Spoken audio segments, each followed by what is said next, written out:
This is a quick demonstration how to add a new case in Meta. We start on the cases screen where you see all your existing cases.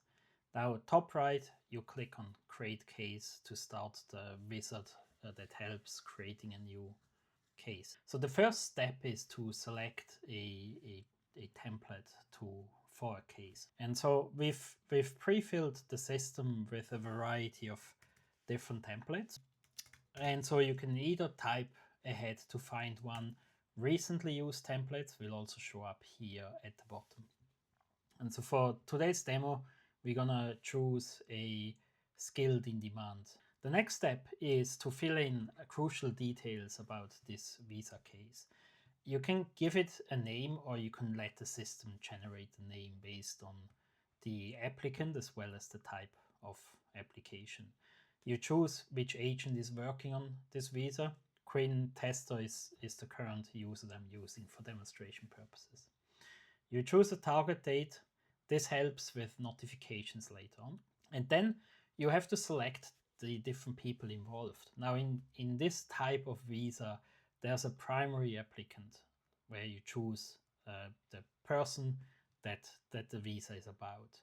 And in this specific case, because it's a sponsored visa, you also choose a company and you choose a contact of the company. Now the contact is the one providing the documentation.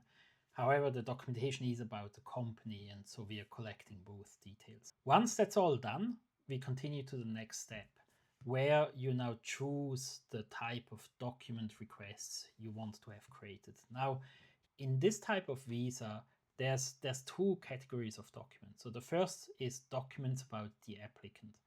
And so we have different types of documents pre-filled here. You can select or deselect which ones you want to ask the user to supply. And for example, military service doesn't apply, so we'll take that one out. You might or might not know that information already about your client.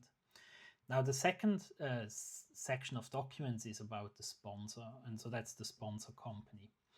What you see here though is the access that we grant ultimately to upload those documents is the sponsor contact, as the company itself would not do this job. It's the person or the sponsor person working for the company that ultimately you will interact with.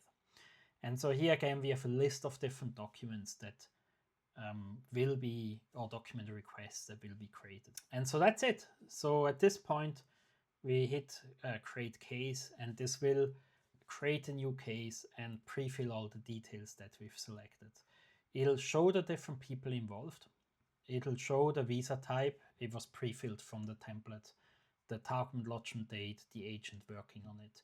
As well as if we now go to the Documents tab, it'll show all the different requests that were created in the two different groups, the applicant documents as well as the sponsor documents. As well of note here is the access that is granted to the applicant for this group, and here it's the sponsor person that we've selected. And so this is how you create a case. In the next video, I'll demonstrate what we'll do with this case.